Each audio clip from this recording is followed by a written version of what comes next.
So last time on Spider-Man and Wolverine, the heroes finally got more information on what Dreadshadow's problem is. They know now that in some way, they have wronged him, they have taken something from him, and the torture he's been putting these two through, it isn't just revenge, it's to teach them a lesson. He does not believe these two are heroes. He only sees them as irresponsible men. But while they finally start to get a grasp on what's really going on, Spider-Man's able to teleport Wolverine to him so that they can put their heads together and really solve this mystery, only for Peter's little sister to come out of nowhere and nearly murder Wolverine, shooting him with a Muramasa bullet. Because another mystery that hasn't exactly been solved yet is if Wolverine killed their parents. It looks like it, and it kinda doesn't. So now it's finally time to get some answers. What exactly did Spider-Man and Wolverine do to Dreadshadow? And did Wolverine kill Peter's parents? It's finally time to see for ourselves. And we start with a bit of a flashback. Years ago, Spider-Man and Wolverine are going up against the villain, the Enforcer. And as they make very quick work of him, we see Wolverine about to kill this man. But before we see how that ends, we get back to the present. Doc Ock is so mad he couldn't finish off Wolverine. And he thinks Dreadshadow is the one that teleported him away, but it was actually Spider-Man. All of this was Dreadshadow's plan. He knew Peter would get away. He knew he'd find a way to get Wolverine to him. He even knew about Teresa. All the puzzle pieces are finally coming together, and this is the endgame. As Teresa stands over Wolverine, proud that she's put down the man that murdered their parents, while Peter looks on in horror. And we see Teresa explain herself. She also got the Janus directory. She also saw the same file Peter did, but we get another piece to the puzzle. Teresa says she was also on that plane and somehow survived the crash. She was rescued. So if Wolverine really did this, he didn't just kill their parents, he tried to kill Teresa too. So to her, all of this is justified. Wolverine deserved this death. She regrets nothing, except Wolverine is not dead. Even the Muramasa bullet was not enough to put him down, and he is absolutely pissed, charging at her, nearly cutting her damn head off. And Peter does his best to snap Wolverine out of his berserker rage, even trying to acknowledge the fact that this is his secret sister, one nobody knew about. Wolverine does not give a damn. He is still trying to cut her head off. And because Spider-Man is currently injured, he's having a hard time stopping Wolverine from killing his sister, only for this all to be interrupted by Dreadshadow, returning again, commenting on the fact that once again, Spider-Man is trying to stop Wolverine from killing somebody. As we see Dreadshadow start to lose his temper, as he says, once more, Spider-Man trying to turn Wolverine away from murder, without regard for the consequences, as he smashes his sword on the ground, pushing them all away. Going to bed each night, sleeping sound, believing that you did good, that you're heroes. But I showed you, you're not heroes, you're just irresponsible men, without honor, just killers by other means. As he continues to get riled up and he's about to spill why he hates these two so much. You feckless bastards, my daughter is dead because of you. As we see missiles come out of his arms and we finally get the reveal on why Dreadshadow is so angry with Spider-Man and Wolverine. Because of them, he lost his daughter, and now nothing will stop him from getting his revenge. As we get some more information on what we saw in that first page, see Spider-Man and Wolverine defeated the Enforcer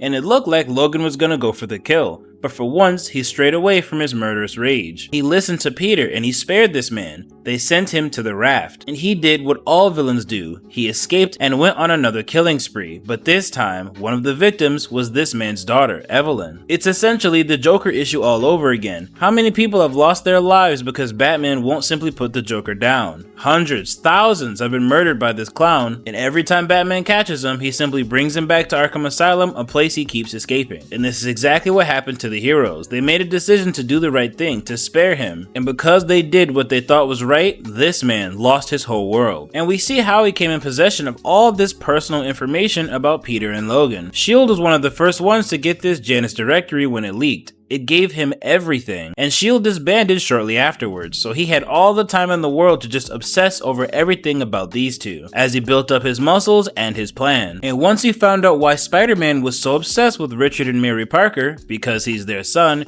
he knew he could use this as long as he planned accordingly. And he definitely planned accordingly, planting the evidence exactly where he needed it to be, pitting Wolverine against Peter and Teresa, even getting their villains to work together just to show these guys they're not heroes, just so he could get his revenge. And now that I'm looking at it, they make it seem like it's all these villains against Spider-Man and Wolverine, but it's really just 3 Spider-Man villains and 1 Wolverine villain in Omega Red. I think they could have swapped one of these guys out for Sabretooth and it would have been a little more equal, but either way, Dreadshadow Dreadshadow definitely planned accordingly and he did everything he needed to do, and now he's finally ready for the final act of his revenge. But once Peter has wrapped him up, Wolverine is done with all of this, with all the games, with all the points he's trying to make. He wants to do what he always wants to do. Just murder the guy and get it over with. And Dreadshadow tells him, go ahead, do it. It'll only prove his point. But Logan makes a pretty good point of his own. If I'm damned if I kill you and damned if I don't, I might as well just kill you and get you out of the way. But once again, Peter steps in and tells him no, we'll send him to prison. And just like before, Logan stops himself. But Dreadshadow's not trying to hear any of this. How would he go to prison? On what charge? He's done everything he needed to do. He's proven his point, everything's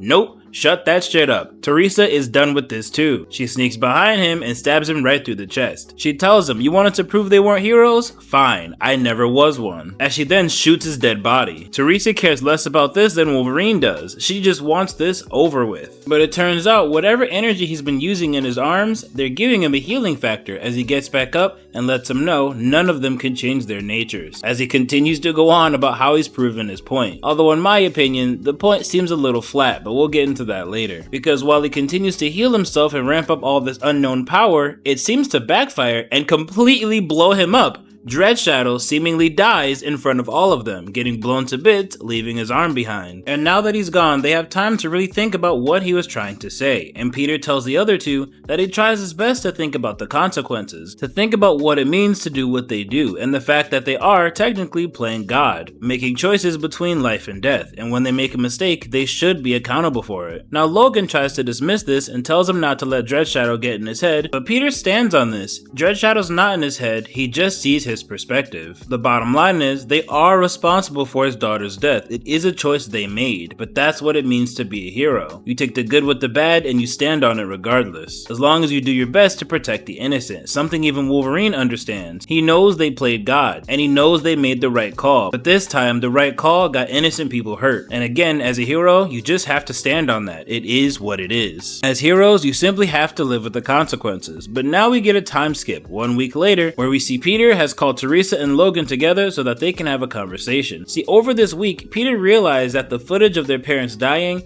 it just seemed conveniently distorted, like there were pieces missing. So he used the resources of Rand Enterprises to fix it and restore it. So now, they all can watch the full footage together. It's time to fully find out if Logan killed their parents. And it turns out, he did not. S.H.I.E.L.D. actually called him in to protect these two from the Red Skull, as he hired the Finisher to kill Peter's parents. And when he saw them taking off on the plane, he smelled C4 and cut it away, but he could still smell another backup. So he snuck on the plane to try and cut that away too and fully protect them, but he was too late. It exploded. And as he did his best to keep the fire back, he told them that they can go get the parachutes. He doesn't need it. He'll survive the crash regardless. But Richard let him know there are no parachutes, and they simply have to accept their death. As Wolverine, very angry at this news, screams no, while he continues to burn. And as they accept their fate, they only think of Peter, hoping he'll be okay with Aunt May and Uncle Ben. And then the plane crashes. So Wolverine, this whole time, was innocent. But there is more to this. See, earlier in the issue, Teresa said she was on that plane, that she survived, and that Logan tried to kill her too. But we see the full footage. She is nowhere to be found. On top of that, in their last moments, they only brought up Peter. They didn't even bring up the fact that they would also be hoping Teresa is okay too, as they perished, which lends to a theory Teresa kinda had in the back of her mind. See, the Chameleon in a different issue told her she may not be Peter's sister, and that his parents may not be hers. But she thought maybe he was doing it to get in her head. But there is no way they have another child, and they didn't bring her up in their final moments. And of course, we see in the footage that she wasn't even on the plane. It looks like Teresa Parker may not be Peter's real sister, something that breaks her heart and causes her to leave. And Peter tries to chase after her, but Logan tells him he has to let her go. They both have a lot to process from today. As Peter's having a hard time getting past all this because the villains are still out there, even though Dreadshadow is now dead. While we see Dr. Octopus crashing out over this fact, while the other villains seem fairly dismissive of the whole thing. They don't really care that Dreadshadow is now dead. But one villain stands tall, realizing the opportunity in front of all of them. The one good thing Dreadshadow did was bring them all together. Now, they can form a new plan and go after the heroes they hate so much. This is not the end of their schemes, it's only the beginning, as the issue ends with Mysterio forming a plan with a big grin on his face. Now, I did like issue number 5, this is honestly one of my favorites in this little series.